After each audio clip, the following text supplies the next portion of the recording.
লালমনিরহাটের আদিতমারী উপজেলা স্বাস্থ্য কমপ্লেক্সের করোনাকালীন বরাদ্দের টাকা আত্মসাৎ এবং ব্যাপক দুর্নীতির অভিযোগ উঠেছে প্রধান সহকারী মাহবুবুল আলম লিকুর বিরুদ্ধে।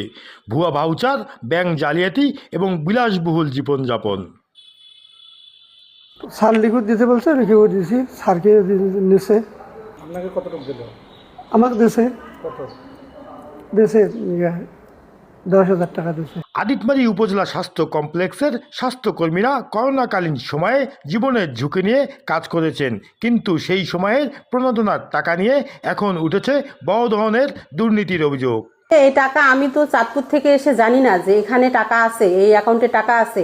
প্রধান সহকারী প্লাস অফিসের অন্য 2-4 জন স্টাফ আমাকে জানাইছে, স্যার এই অ্যাকাউন্টে 8,82,000 টাকা দীর্ঘদিন থেকে পড়ে আছে, করোনার টাকা। এটা স্টাফরা ভুলে গেছে, যেহেতু 3 থেকে 4 বছর হয়ে গেছে, এটা ভুলে গেছে। এটা টাকা আপনি উত্তোলন করতে পারেন, আপনার হচ্ছে যে কোনো সমস্যা হবে না। আর স্যার বলছে যে যদি সমস্যা হয় পরবর্তীতে এটা কিন্তু দায় দায়িত্ব আপনাদের নিতে হবে। উনি বলছে যে হ্যাঁ, আমি দায় দায়িত্ব আমরা নিব, আপনি এটা উত্তোলন করেন। এবং উত্তোলন করে উনি স্বীকার করছেন, আপনারা তো হচ্ছে যে অডিও কল রেকর্ডটাতে শুনছেন যে উনি স্বীকার করছেন 3,90,000 টাকা ওনার কাছে, বাকি টাকা উনি প্রধান সহকারীকে দিচ্ছেন। ওনার নাম মাহবুবুল আলম লিকু। 2022-2023 অর্থ বছরে করোনাকালীন অনুদানের টাকা বরাদ্দে এলেও প্রশাসনিক জটিলতায় তা বিতরণ করা হয়নি। তৎকালীন কর্মকর্তা ডাক্তার তৌফিক আহমেদ অ্যাকাউন্টে টাকা রেখে বদলি হন।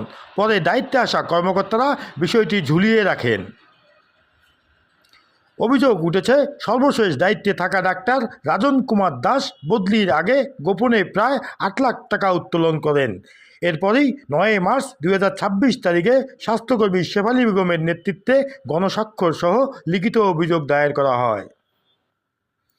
অভিযোগের পরিপ্রেক্ষিতে আমি জানতে পেরেছি যে আমাদের বিভাগীয় পরিচালক স্বাস্থ্য স্যারের পক্ষ থেকে একটি তদন্ত কমিটি গঠন করা হয়েছে।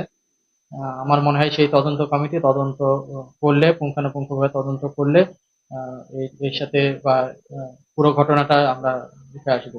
ফাঁস হওয়া একটি অডিও কলে ডাক্তার রাজন কুমার দাস স্বীকার করেন, উত্তোলিত টাকার মধ্যে বড়বাবু লিকু তাকে 3,90,000 টাকা দিয়েছে, বাকি অর্থ আত্মসাৎ করেছেন লিকু, এমন অভিযোগ উঠে আসে। আমি নতুন একজন মানুষ, ঠিক আছে, আমি তো জানিও না যে এখানে টাকা পয়সা কিছু আছে, ঠিক আছে। আমাকে আমার অফিস যেভাবে চালাইছে, ঠিক আছে, লিকু সাহেবকে তো চিনেন, উনি কিরকম মানুষ, ঠিক আছে। উনি আমারে বলছে যে স্যার এখানে আপনার তো অ্যাকাউন্টের কিছু টাকা পড়ে আছে, আপনি চাইলে নিয়ে খরচ করতে পারেন। আমি কই কিসের টাকা পয়সা এগুলা? স্যার করোনাকালীন সময় টাকা আসছিল, ট্রেনিং এর টাকা টুকা এগুলা পড়ে রয়েছে, এগুলা আসলে কেউ জানে না।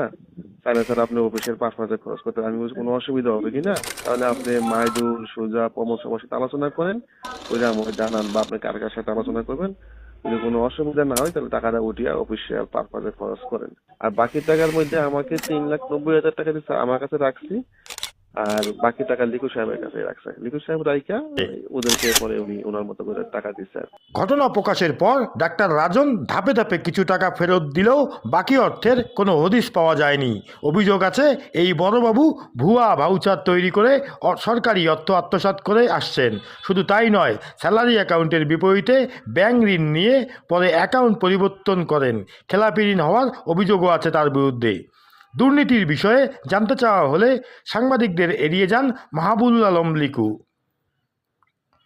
অসুস্থতার অজুহাতে ছুটি নিয়ে তিনি অংশ নেন একটি ফুটবল টুর্নামেন্ট পুরস্কার বিতরণী অনুষ্ঠানে। অনুসন্ধানে আরও জানা যায়, অবৈধ উপায়ে অর্জিত অর্থের শহরের 3টি মোড়ে গড়ে তোলেন বিলাসবহুল 6 বাড়ি।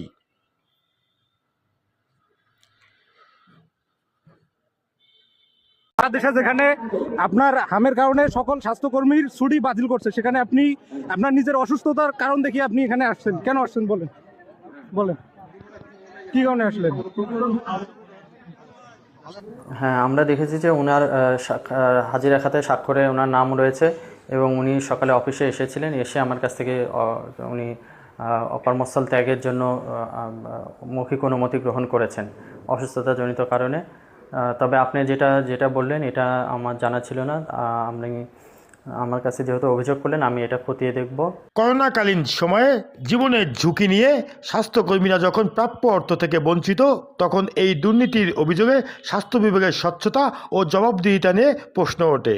ভুক্তভোগীরা এর দ্রুত সুষ্ঠু তদন্ত ও জড়িতদের দৃষ্টান্ত শাস্তির দাবি জানিয়েছেন। Mahi Jewel, local news 24, Lalmonirhat.